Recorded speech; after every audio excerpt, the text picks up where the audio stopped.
Welcome back to the Swang Low Podcast Show. It is yours truly, Do-Ra Creep. What's happening with all my people out there in the free world today? It's an absolute pleasure to be back here at this round table amongst my round table family, man. Salute. I hope y'all weekend was great. You know what I'm saying? Everybody enjoyed the football games and all that. Unfortunately, my Rams lost, man. You know what I'm saying? But salute to the ones that won and salute to those that made it to the Super Bowl. You know what I'm saying? Now, look, before I jump into this story, please like, share, and comment and subscribe to the Swang Low Podcast Show, Do-Ra Creep. I would definitely appreciate it. And to those of y'all that has already done that, welcome to the family, man. Salute to you all. Now, look, I want to jump right into this little story, man, because I was sitting back thinking, right? And I remember, going through Delano Reception. This is 1996. You know what I'm saying? 1996, going through Delano Reception State Prison. And I remember, I was there probably like 8 or 9 months. You know what I'm saying? And typically you don't be in a reception center that long. However, I had ended up getting a few write-ups and going to the hole. You know what I'm saying? Which made my stay there a little bit longer. However, when I did leave there, which was probably I believe it was the end of 96, maybe like January of 1997, somewhere in between there, December and January. So anyway, when the day that I leave there, I remember distinctly being in the holding tank. You know, they have you sitting in the holding tanks in the they call R&R, receiving and release. You know what I'm saying? That's where they send you to when you're either getting released from prison or when you're coming into the prison. You go through that little part right there. You know what I'm saying? That's where, they bring your property and all that stuff. And, so anyway, I remember sitting in that tank. And I remember being in that tank with a couple of guys. Now, a couple of these guys that was in that tank with me, man. One being a guy by the name of Rick James from Bounty Hunter Watts. Right now, I knew this guy, or I knew of him from when I was in the Crip module. Now, the Crip module and the blood module was right next door to each other. You know what I'm saying? 32, 3400. You know what I'm saying? Now, all the bloods was on Abel and Charlie roll. All the Crips was on Baker and Denver roll. You know what I'm saying? So it's a wall in between, you know what I'm saying, them and us. You know what I mean? So a lot of the times, man, you have dudes all in the vent banging on each other, or when they come out for their showers, they got to walk by or a tier to get to the shower. So a lot of dudes would come by there and diss they ops. You know what I'm saying? On their way to the shower. Like dudes was, playing them type of games. So anyway, I distinctly remember the guy Rick James from being in the blood module because I seen him in there. Hey, now what I got to tell y'all, man, it was probably about close to 30 bounty hunters in that blood module. They basically had a whole tier by themselves. That's no cap. And anybody that was around back then know this. They was deep as hell up in there, man. And I remember Rick James being one of the standouts, you know what I'm saying, from Bounty Hunters, and another guy by the name of Briss from Bounty Hunters. Now, me and Briss go back to juvenile camp. Me and him was in Camp Gonzalez together. You know what I'm saying? Like 16, 17 years old. You know what I mean? And as we grew older, you know what I'm saying? Whatever case that landed him in the LA County Jail blood module, you know what I'm saying? He was in there at the same time with me. So I seen him. He seen me. We knew each other. You know what I'm saying? It was cordial. However, he was a real blood. He was up in there banging. You know what I'm saying? And those of y'all that know the dude Briss, y'all know this. So anyway, fast forward. You know what I'm saying? To Delano Reception. I remember being in this holding tank. And I remember sitting in there, and there was another guy in there by the name of Sasquatch from Grape Street Watts. You know what I'm saying? Now, I had just met Sasquatch, you know what I mean, in that tank that day. You know what I mean? He wasn't in my building, although we was on the same yard in the same prison. You know what I'm saying? I didn't know him. You know what I mean? But I definitely knew of Rick James. So, bam, I remember us sitting in the tank And I remember like sitting right here, and the dude was Sasquatch from Grave Street sitting next to me. Sasquatch was a big old dude, you know what I'm saying, with long hair. So bam, I remember us sitting in there talking, you know what I'm saying? He asked me where I was from. I told him, I asked him where he was from. He told me, bam. All right, good to meet you, Keyway. Bam.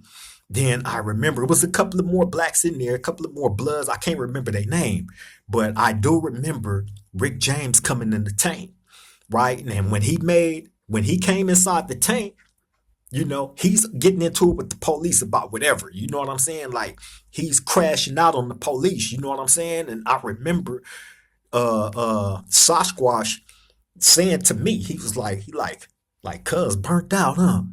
Right? And I remember looking at him laughing, you know what I'm saying? And I believe at that time I told him, like, yeah, I remember, dude, you know what I'm saying? From when I was in the Crip module, he was in the Blood module, like right next door to us. I used to see him in there, you know what I'm saying? And I just remember us having that short conversation, and then Rick James coming into the tank, he arguing with the police, you know what I'm saying? And then bam, that was that. So we was on our way to Salinas Valley at this time. Salinas Valley State Prison had just opened. You know what I'm saying? So we all ended up on the same yard, which was the C yard in Salinas Valley. Probably the most deadliest yard there at that time. Now, don't get me wrong. C yard and D yard was active. B yard was a 270. Now, taking nothing away from that B yard was active. So all the people that was on that yard at that time, trust and believe, taking nothing away from Salinas Valley in its whole package was a deadly spot. Point blank, period. You know what I'm saying? However, that C yard, vicious. Vicious, vicious, vicious. Put no extras on it. So anyway, we all hit Salinas Valley C yard at the same time, coming from Delano Reception. You know what I'm saying? Now, when you get to a new prison, you know what I'm saying? You have no control on who they put you in the cell with. You know what I mean? And once you get there, and whoever they put you in the cell with, man, once you get in there, y'all figure out where you're going to go after that. It don't mean just because they putting you in there, that's going to be like your permanent spot. You get in there, you know what I'm saying? Bam. Then y'all figure out like if you're going to go with one of your homeboys or whatnot, if you got a homie on the yard, you know what I'm saying? Or an open available spot, you know what I'm saying? So bam, we there, man. And um, um, I can't remember exactly who my cellie was when this incident took place, right? It could have been the guy X-rated. It could have been the homie Lil D-Dog from Hoover. Or it could have been Lil Pee-wee from PJ Watts. You know what I'm saying? But when this incident took place, man, I distinctly, now, before I go into what actually happened, let me take y'all to the top of that day, us being on the yard. You know what I'm saying? Now, I remember me and the homies being out there, and now I knew, like I said, of Rick James from being in the LA County Jail. He was in the Blood module, I was in the Crip module. I knew of him from there. You know what I'm saying? And then us leaving Delano Reception together, going to Salinas Valley, being on the bus with him, you know what I'm saying? We didn't have much conversation at that time, you know what I mean? But, you know, he was able to, come talk, to me. I was able to talk to him when we seen each other in traffic, you know what I'm saying? So, I remember this day, man, being on the yard, and I believe Rick James was the first one to come up to me and my homies and he was inquiring if there was any open cells in our building, because he was trying to move out of the cell that he was in. Now, he was in the cell with Pookie from Crenshaw Mafia.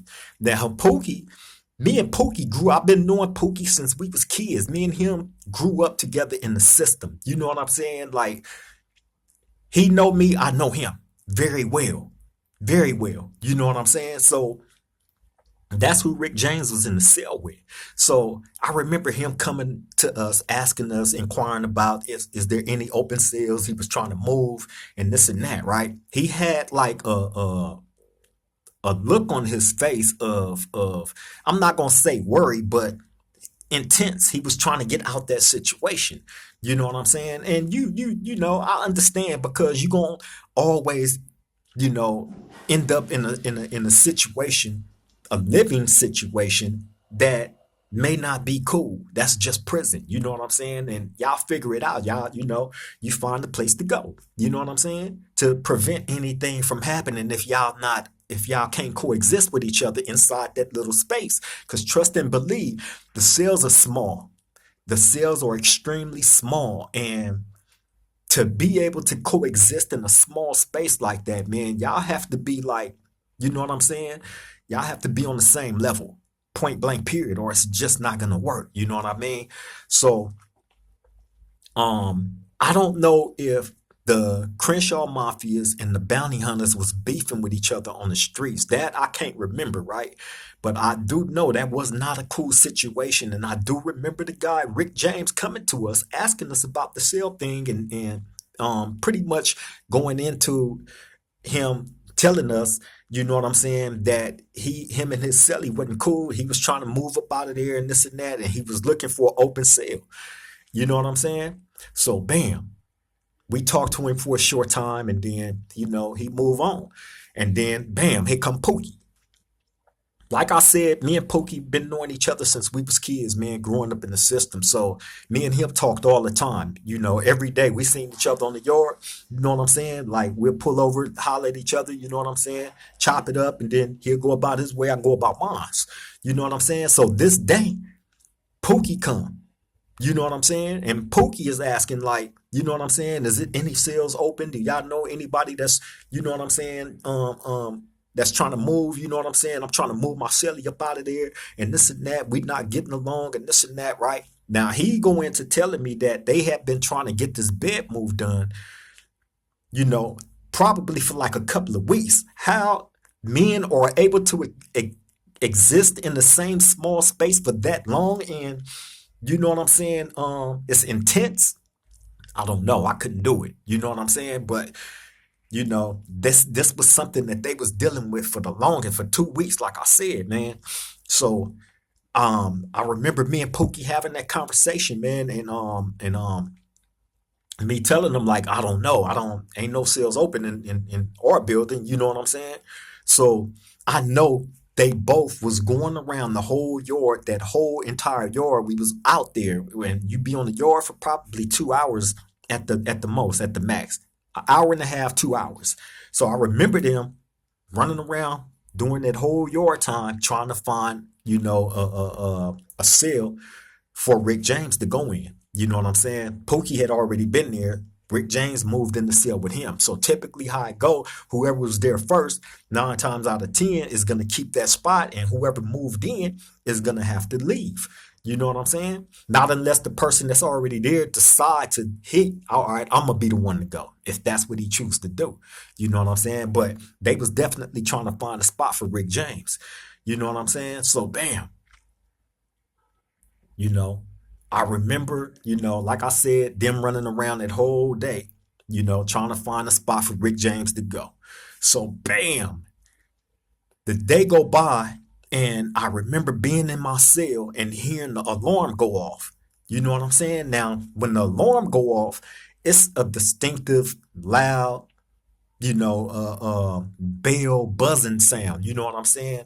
So anybody that hear that, that's in prison, you know, to get down. You know what I'm saying? Back then, they used to make you lay down on the ground on your stomach. You know what I'm saying?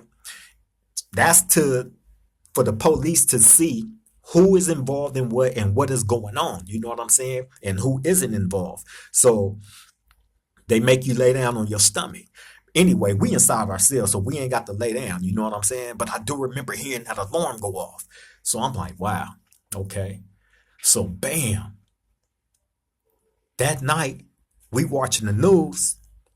It's probably like 11. You know what I'm saying? We watching the news, and bam, they come on the news and say prison inmate kill his cellie, right? And then they go on to describe how the person that got killed died, right? In which they describe A vicious fight that broke out inside the cell, and one of the guys got choked out.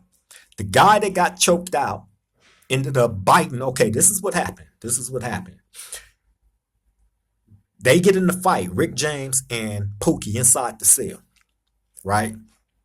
The fight, from what I heard, was vicious. You know what I'm saying? Now, the desk that's inside the cell is metal. The lockers that's inside the cell is metal, as well as the bunks. Everything is made of metal, hard metal. Now, they from what I was told, the desk was dented in, the locker was dented in. They were saying that, you know, Rick James had got his face bashed in, right? That's not how he died. He ended up dying in that fight. But what ended up happening in the course of that fight, Rick James bit off Pookie's ear. He bit his ear off in that battle. You know what I'm saying? And while they're fighting, I guess somehow Pookie was able to get Rick James in a chokehold, right? So he started choking him out. Now, mind you, Rick James had bit off Pookie's ear, but in the midst of them fighting, Pookie started choking him. So his ear is still in, Pookie's ear is still in Rick James' mouth. So in the midst of them fighting, Pookie choking him out, and that ear got caught up in Rick James' windpipe as Pookie choked him. You know what I'm saying?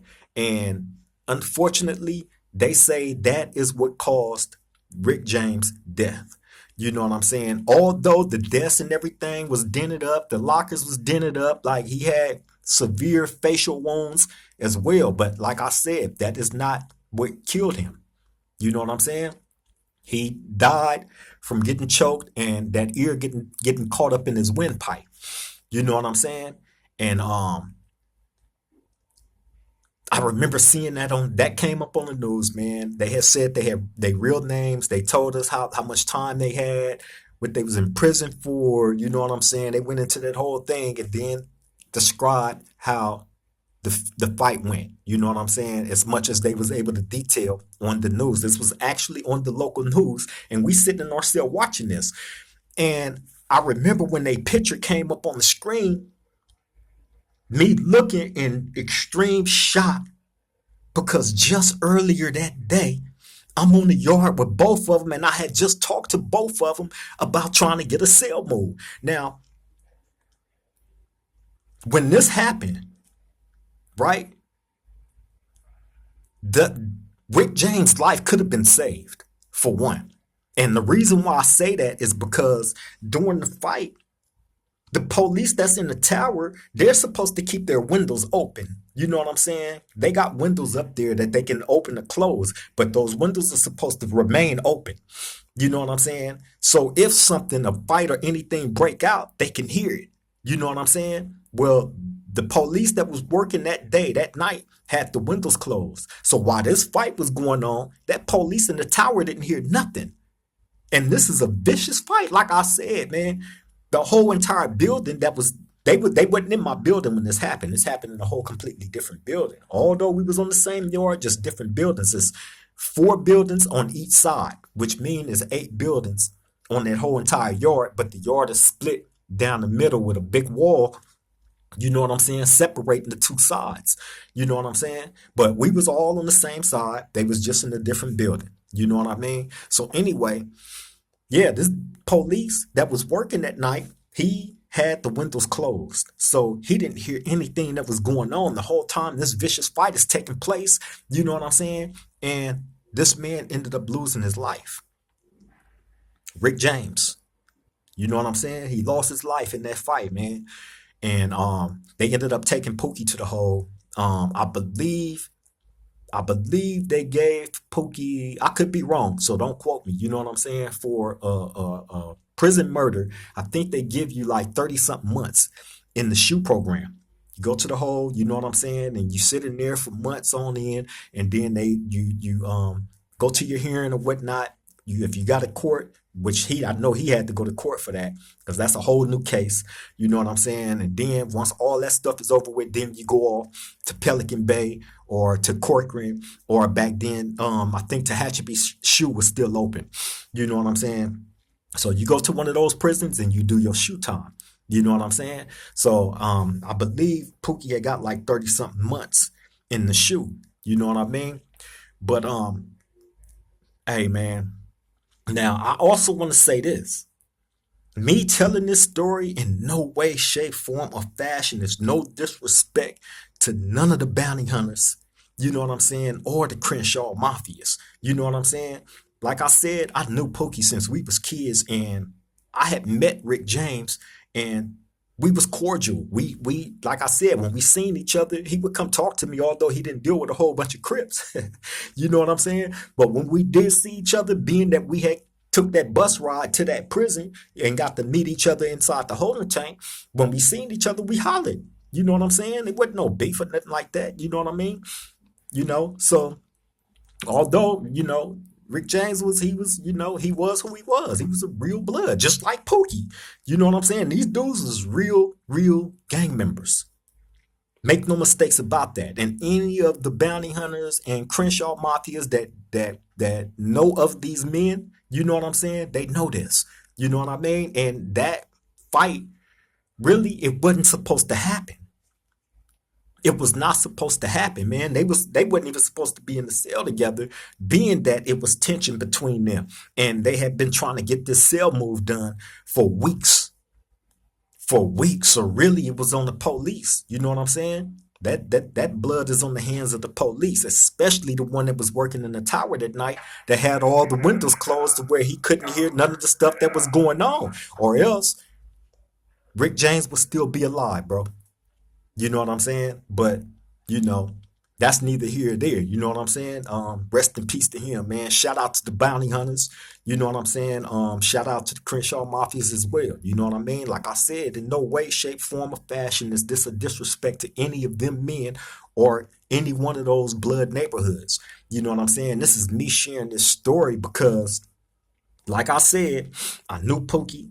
You know what I'm saying? And I got to know Rick James. You know what I mean? And it's crazy that I had talked to them personally that same day about getting a sale move. They both was looking for a sale. You know what I'm saying? Intensely. Anybody that was on that sea yard at that time, you know what I'm saying? When that happened, man, y'all know this. Y'all know this. You know what I mean? That whole entire day on that yard, they was running around trying to find a spot to move Rick James to, bro. You know what I'm saying? And unfortunately, you know what I'm saying? They couldn't find nowhere to go. And I guess it had reached the boiling point, you know what I'm saying, of no return. And that situation ended up happening, man. And unfortunately, Rick James lost his life in that fight. You know what I'm saying? Like I said, Pookie got his whole entire ear bit off. Bit off. His ear was no longer. That ear was gone. You know what I'm saying? So uh yeah, man, that was a crazy situation, bro. You know what I'm saying? But that's prison. You know what I'm saying? And you know, if you are one of the ones that happen to end up in prison, you know what I'm saying? You have to know who you're around. You have to know the situation that you're being placed in. You know what I'm saying? And really, you have to make sure that your safety is first and foremost.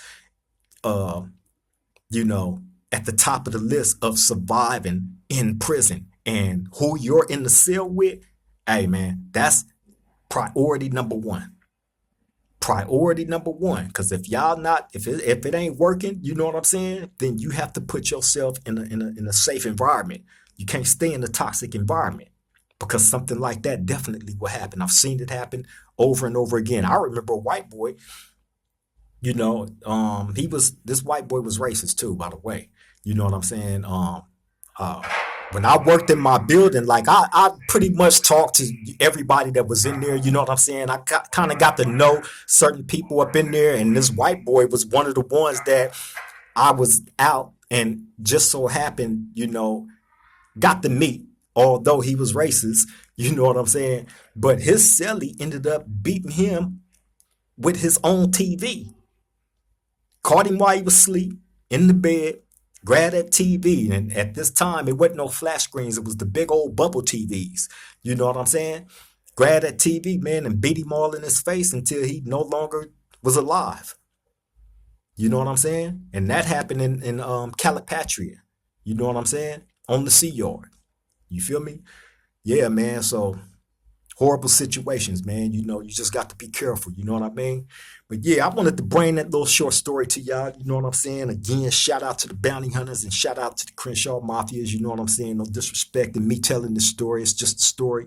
You know what I'm saying? Me reminiscing of a crazy situation that took place. Well, I got to talk to both of these guys before it actually happened. You know what I'm saying? Sadly.